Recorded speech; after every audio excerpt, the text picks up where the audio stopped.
Good evening, everyone, and thank you for joining us. Bryan Health unveiled new technology they're using with patients who recently suffered from a stroke or a brain or spine injury. The computerized walking frame is meant to increase safety while patients relearn how to walk. Channel 8's Jessica Blum joins us now with more on this very interesting topic. Jessica? Yeah, the exoskeleton is meant to support your body weight, continuously monitoring the body's position to encourage a normal walking pattern.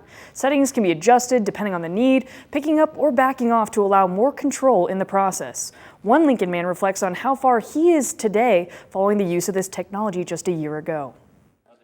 Shortly after his dad's passing and finding a home for his mom, 52-year-old Brian-Carlson was in the process of moving out to the family farm with his 5 children last year during the holidays. It was during this time that he was diagnosed with COVID-19 that later manifested into a severe muscle weakness.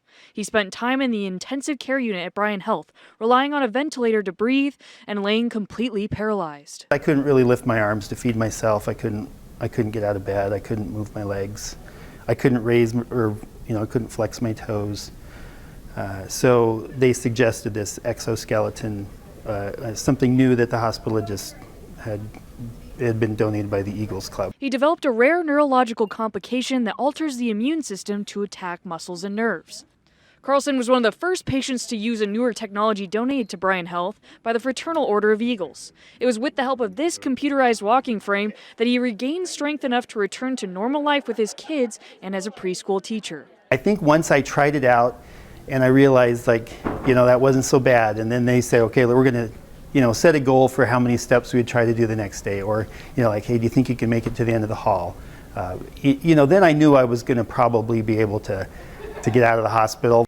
Carlson was in the hospital for 6 weeks from Thanksgiving up until about New Year's. But this year, Brian will be spending Christmas rocking around the Christmas tree with the whole family again. On Tuesday at Bryan Health's showcase of the technology, the organization and the physical therapist shared how much it means to see donations changing people's lives. The patients really can benefit from it. It can give patients so much more confidence and allow them to feel what it is like to be up and normal when, from a physical perspective, they're not able to do that, or it takes so many hands to get them to do that. It just allows that to happen much easier and quicker. Only 4 physical therapists are currently trained with the exoskeleton, but they have assisted over 40 patients in the last year in nerve and muscle recovery. And the Fraternal Order of Eagles is always accepting donations, and local donations have helped Nebraska to be the only state with 3 of these devices. Currently, there are only 6 that are in use around the country with the hopes of helping more patients on their road to recovery. Very cool. All right. Thank you for bringing that story to us, Jessica. Well,